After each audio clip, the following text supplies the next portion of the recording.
વિરામ બાદ ફરી આપ સૌનું સ્વાગત છે। સમાચારમાં આગળ વાત કરીએ તો હાલ ગુજરાતમાં સ્થાનિક સ્વરાજ્યની ચૂંટણીને લઈને રાજકીય માહોલ ગરમાયો છે।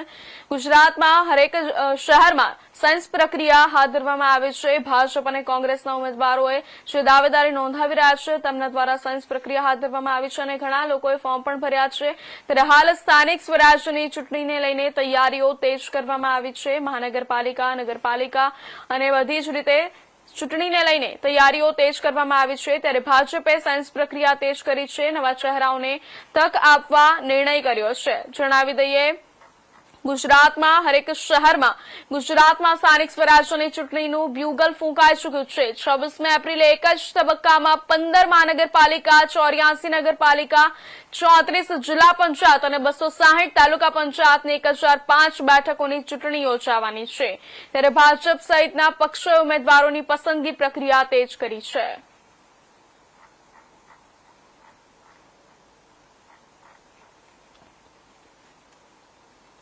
આ સમાચાર પર વધુ વિગતવાર માહિતી આપવા માટે આપણી સાથે અમદાવાદથી સંવાદદાતા જોડાઈ ચૂક્યા છે જતીન રાવલ। જી જતીન, ગુજરાતમાં સ્થાનિક સ્વરાજ્યની ચૂંટણીને લઈને 2 દિવસથી સાયન્સ પ્રક્રિયા ચાલી રહી છે, તો કેટલા ઉમેદવારોએ દાવેદારી નોંધાવી છે અને હાલ શું માહોલ છે, જણાવજો।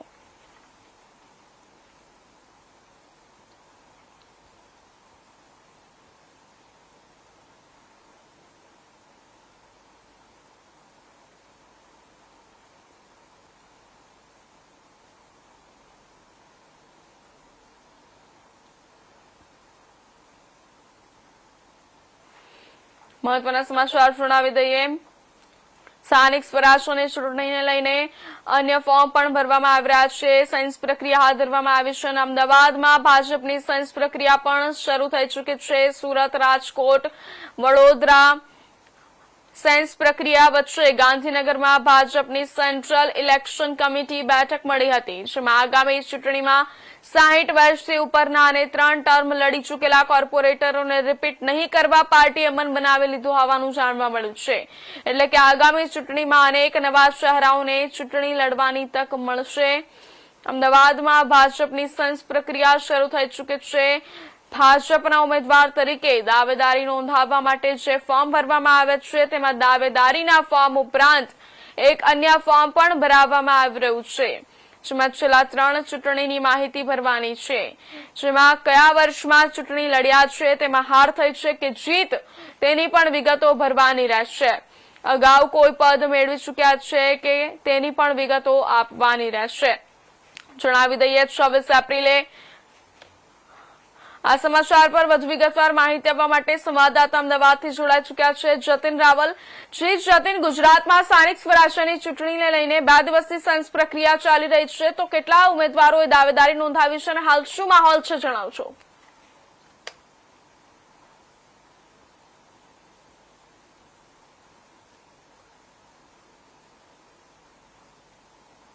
અને 26 એપ્રિલ ના રોજ એક જ તબક્કાની અંદર 15 મહાનગરપાલિકાઓ, 84 નગરપાલિકાઓ, 34 જિલ્લા પંચાયતો, 260 જેટલી તાલુકા પંચાયતો અને 10,005 થી પણ વધુ બેઠકો માટે જે છે ચૂંટણી યોજાવાની છે। ત્યારે ભાજપ સહિતના અલગ અલગ કોંગ્રેસ અને આમ આદમી પાર્ટી, એમએન જેવા પક્ષો દ્વારા ઉમેદવારની પસંદગીને પ્રક્રિયા જે છે તે તેજ કરી દેવામાં આવી છે। અત્યારે હાલ સાયન્સ પ્રક્રિયા જે છે તે અલગ અલગ જગ્યાઓ ઉપર જે છે તે હાલ ચાલી રહી છે।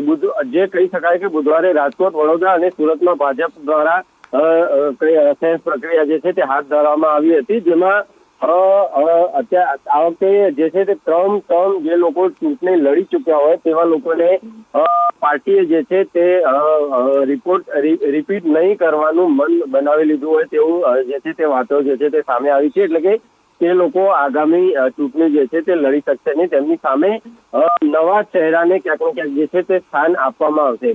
સાથે સાથે જો વાત કરીએ તો ભાજપની જે અત્યારે હાલ જે ચૂંટણીઓ જે ચાલી રહી છે તેમાં ભાજપ દ્વારા જે પ્રદેશ ચૂંટણી સમિતિ જે બનાવવામાં આવી છે તેમાં ભૂપેન્દ્રભાઈ પટેલ જે મુખ્યમંત્રી છે તેઓ છે, જગદીશભાઈ વિશ્વકર્મા જે ભારતીય જનતા પાર્ટીના પ્રદેશ પ્રમુખ છે, હર્ષભાઈ સંઘવી છે, રત્નાકરજી છે, પૂર્વ નાયબ મુખ્યમંત્રી નીતિનભાઈ પટેલ પણ આની અંદર છે, ભૂપેન્દ્રસિંહ ચુડાસમા જે પૂર્વ કેબિનેટ મંત્રી હતા, સાથે સાથે અત્યારે હાલના જે શિક્ષણ મંત્રી છે જે પ્રદ્યુમન વાજા તેઓ છે, દર્શાબેન જરદોશ, બાબુ બોકીરિયા, રાજેન્દ્રભાઈ ચુડાસમા, નટુજી ઠાકોર અને ગણપત વસાવા અને અંજુબેન વેકરિયા, આટલા લોકો જે ચૂંટણી સમિતિ છે તેની અંદર તે લોકોને જે છે તે સ્થાન આ ચૂંટણી સમિતિ અંદર આપવામાં આવ્યું છે. અલગ અલગ જગ્યા ઉપર હાલ હજુ પણ ટોટલ જે સેન્સ પ્રક્રિયા જે ચાલી રહી છે તેમાં ટોટલ આંકડો જે છે તે હજી સુધી સામે નથી આવ્યો કે કેટલા લોકોની સેન્સ પ્રક્રિયા જે છે તે અત્યારે હાલ પૂર્ણ થઈ છે. પરંતુ હજુ પણ સેન્સ પ્રક્રિયા આજે પણ જો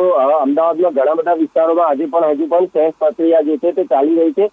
સેન્સ પ્રક્રિયાની અંદર ઘણી બધી વાતો જે છે તે ઉમેદવારો જે લોકો દાવેદારી નોંધાવવા માંગે છે તેમની પાસેથી જાણવામાં આવે છે તેમનું કોઈ ક્રિમિનલ રેકોર્ડ છે કે નહીં, તેમને અગાઉની કામગીરી જે છે તે કેવી છે, ભારતીય જનતા પાર્ટીમાં કે કોંગ્રેસમાં હોય કે આમ આદમી પાર્ટીમાં હોય કે એમએનમાં હોય, તેઓ છેલ્લા કેટલાય સમયથી જે છે તે આ કોઈ પણ પાર્ટી સાથે જે છે તે જોડાયેલા છે, કેટલા સમયથી તેઓ પાર્ટીમાં જોડાયેલા છે અને ત્યારબાદ તેમની શું કામગીરી આ સમય દરમિયાન જે છે તે રહી છે, આગામી જે ચૂંટણીઓ ગઈ તેની અંદર તેમનો શું રોલ રહ્યો હતો, તેમને જે કામગીરી આપવામાં આવી હતી કામગીરીમાં તેમનો સફળતાનો કે નિષ્ફળતાનો રેશિયો જે છે તે કેટલો હતો, આ તમામ કેટલા લોકો સુધી તેમની પહોંચ જે છે તે પહોંચી હતી, આ તમામ બાબતોની ક્યાંક ને ક્યાંક જે છે તે આ જે સેન્સ પ્રક્રિયા ચાલી રહી છે તેની અંદર જે છે તે તમામ બાબતોને જે છે તે ક્યાંક ને ક્યાંક આવરી લેવામાં આવશે.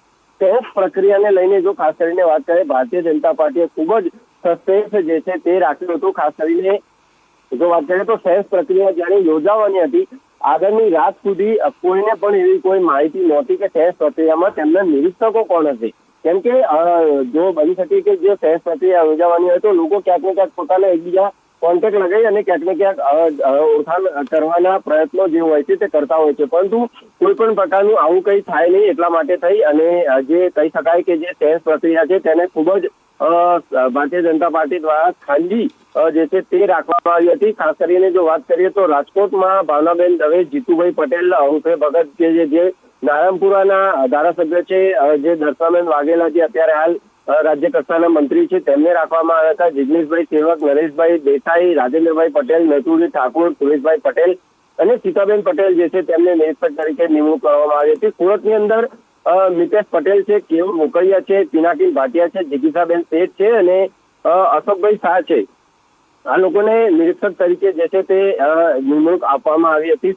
વડોદરાની અંદર 12 નિરીક્ષકો જે છે તે નિમવામાં આવ્યા હતા, જેમાં પૂર્ણેશ મોદી છે, જંખા પટેલ છે, નરેશ પટેલ છે, હરેશ ચૌધરી, હર્ષદભાઈ કટારિયા, સોનલબેન સોલંકી, માધુભાઈ કથિરિયા અને દક્ષેશ માવાણી અને વર્ષાબેન રાણા, વિનોદ મોરડિયા, સનમ પટેલ અને જે કહી શકાય કે કિરણ પટેલ જે છે તેમનું નિરીક્ષક તરીકે નામ આપવામાં, એટલે કે આ અલગ અલગ જગ્યા ઉપર જે નિરીક્ષકો છે તેમને ખૂબ જ સસ્પેન્સ નિરીક્ષકોને લઈને જે છે તે ભારતીય જનતા પાર્ટી તરફથી રાખવામાં આવ્યો હતો. નિરીક્ષકોની નિમણૂક થઈ ચૂકી છે, નિરીક્ષકો અલગ અલગ જગ્યા ઉપર જે છે તે ક્યાંક ને ક્યાંક પહોંચી ગયા છે.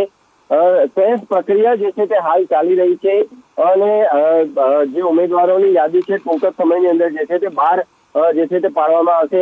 આ જેટલા પણ નિરીક્ષકો છે તે એક રિપોર્ટ તૈયાર કરશે અને રિપોર્ટ તૈયાર કરી અને ભારતીય જનતા પાર્ટીને સોંપશે અને આખરી મોહર જે છે તે ભારતીય જનતા પાર્ટી પ્રદેશ કાર્યાલય તરફથી ઉમેદવારો માટે જે છે તે મારવામાં આવશે. આગામી ટૂંક જ સમયમાં આ યાદી જે છે તે જાહેર થઈ શકે તેમ છે. જી પ્રેરણા. જી ધન્યવાદ જ્યોતિન માહિતી બદલ.